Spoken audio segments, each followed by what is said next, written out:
If you describe Bola Tinubu government as an evil government, there are those who will say, well, you are of the same political party. Look. Maybe you are all evil. No, wait, let's not argue about mundane things.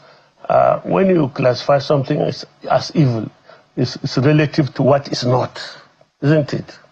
It is. So by calling them relative as evil government, it's relative to past governments that we've had, implying that past governments were better. Were more accommodating, better, served Nigerians better. Why do you think that? In the sense of equity in the system, in the sense of intention to fight corruption, in the sense of being fair and just, even in the sense of security. Whatever happened, I mean, good luck Jonathan fought insecurity. He did. He was not so successful at it. Buhari took over and did. This government are not interested in that. In fighting, is that fair to say? They are not interested in this. You know, there are people, I mean, in a state like yours, where people, Adamawa State, that is bedeviled by this insecurity challenge. And one of the 3 states that has faced Boko Haram attacks over the years. Yes. Would it be fair tonight to say that this government is doing nothing in terms of security before volatility came, for the soldiers who stay up at night securing the people of Adamawa State, for example? Let me tell you, my friend, don't try to blackmail me. Before this government came into government, Adamawa State was peaceful.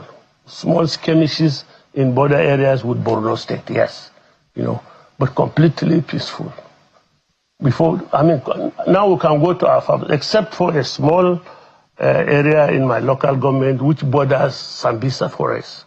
There's no more this. Sometimes, occasionally, they come down from the mountains in Madagali and maybe come down and forage for food, and anybody they come find on the way, they attack you physically. But Adamawa is extremely relatively peaceful now, and this government made it that way. So things are worse in Adamawa now? Is that what you're saying? Compared to when Buhari was in government 2 years ago? By the time Buhari was leaving, Adamawa was completely peaceful. But things are now worse. But now there are some skirmishes, like in my local government. Suddenly there are some people now coming to invade lands, drive out the people, kill them, and so on and so forth. But it was...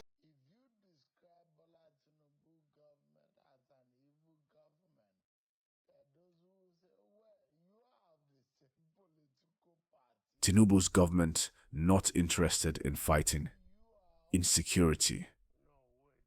That's the bold claim from Babachir Lawal, former secretary to the government of the Federation. And it's stirring up serious questions about Nigeria's safety and the effectiveness of the current administration. This is not just political drama. This is about the very future of Nigeria's security and stability.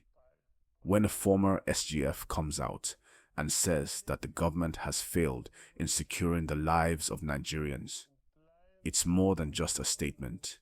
It's a warning. And the question is, how true is this? What does this mean for ordinary Nigerians who are dealing with the realities of insecurity every day? Is there hope, or are we really on a downward spiral? Let's break it down. Babachir Lawal, in a recent statement, argues that the Tinubu administration has shown a lack of interest in seriously addressing the rising wave of insecurity in the country. And when you hear that coming from someone who has been at the center of Nigerian politics, it's hard to ignore. His comment hits hard, especially when you consider that Nigerians are grappling with daily threats of kidnapping, insurgencies, and violence from criminal groups. As the government changes, these challenges seem to remain. But is it really a lack of interest, or is it a deeper systemic failure? Now, we know that insecurity has been a persistent issue in Nigeria for years. Under former presidents, there have been criticisms, yes. But at least there was an attempt to tackle the problem, even if those attempts weren't always effective. Lawal says that while past governments had their flaws, at least they were engaged in the fight. With the current government, however, He claims there's a noticeable lack of focus and action on the ground. Let's take a step back and understand the gravity of this. The Northeast, which has been a hotspot for Boko Haram and ISWAP insurgents, has seen increasing violence. States like Adamawa, Yobe, and Borno have been particularly hit hard. Babachir Lawal, from Adamawa himself, says that things have gotten so bad that the once peaceful region has been left at the mercy of terrorists. And this isn't just about one region. It's a national problem. Nigeria has seen the escalation of kidnappings, banditry, and militia groups, taking control of entire villages, sometimes with impunity. People are losing trust in the ability of the government to protect them. Now, why does this matter? Because when the security situation deteriorates, it affects every aspect of life. We see it in the economy. Businesses don't thrive when there's insecurity.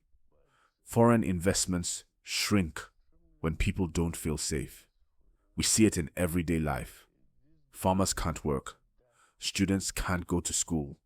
And entire communities are displaced because of violence. And it's not just about insecurity affecting one part of the country. It ripples out, impacting the whole nation. The government's failure to provide security doesn't just leave people vulnerable to violence. It destabilizes the country as a whole. So, what's the impact of Lawal's statement? First off, it's a public call for accountability. Lawal isn't just pointing fingers. He's demanding action. He says that soldiers on the front lines are dying because they lack the proper support, equipment, and coordination. Imagine that. Soldiers who are supposed to be protecting the country are left vulnerable because the system meant to back them up is failing. That's a crisis in itself. And when the people can see it and the media covers it, the pressure starts to mount. So what's next? We know that the 2027 elections are just around the corner. If the current administration doesn't address the security crisis soon, it could cost them dearly at the polls. But more than that, Nigeria's credibility on the global stage could take a hit. We know that security is a key issue for foreign governments, businesses, and even international organizations. When a country can't secure its own people, it becomes difficult to build trust, attract investment, or engage in diplomatic negotiations. But here's the thing. It's not just about the government. It's about all of us. The people have a role to play in holding leadership accountable. If we are truly going to fix this issue of insecurity, it's going to take more than just a change of leadership. It's going to take a revolution of the system, stronger institutions, better policing, better intelligence, better community engagement. Nigerians need to come together and demand more, whether through civil society movements, public pressure, or direct engagement with the political system. Now, we have to ask ourselves, what can we do to help? If insecurity is affecting your region, don't sit back and wait for change to come from the top. Get involved, be a voice for change, and hold your local leaders accountable. Stay informed and engaged, because the more we know, the more we can push for tangible reforms. It's also critical to understand that insecurity is tied to many other issues. Poverty, lack of education, unemployment, and poor governance.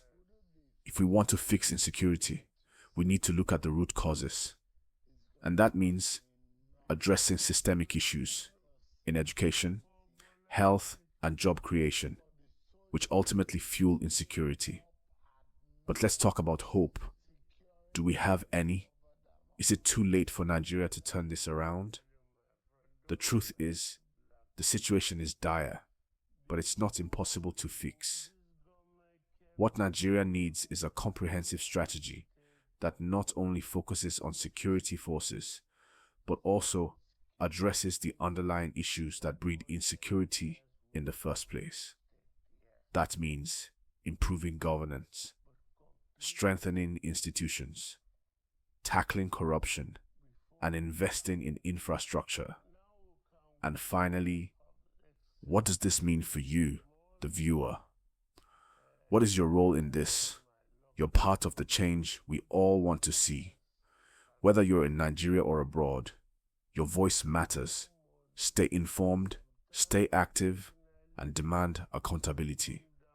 The fight against insecurity isn't just for politicians. It's for every Nigerian.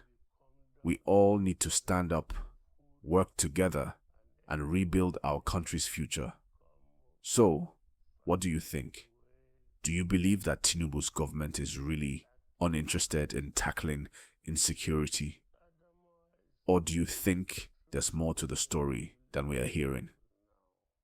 I'd love to hear your thoughts. Drop them in the comments below. And if you found this video helpful, please hit like, share it with your friends, and subscribe to this channel for more updates on the security situation and other important issues facing Nigeria. This is an ongoing conversation, and we need all hands on deck to make sure we get the leadership and security that we deserve. Stay safe, stay informed, and keep the conversation going. Thank you for watching, and I'll see you in the next one.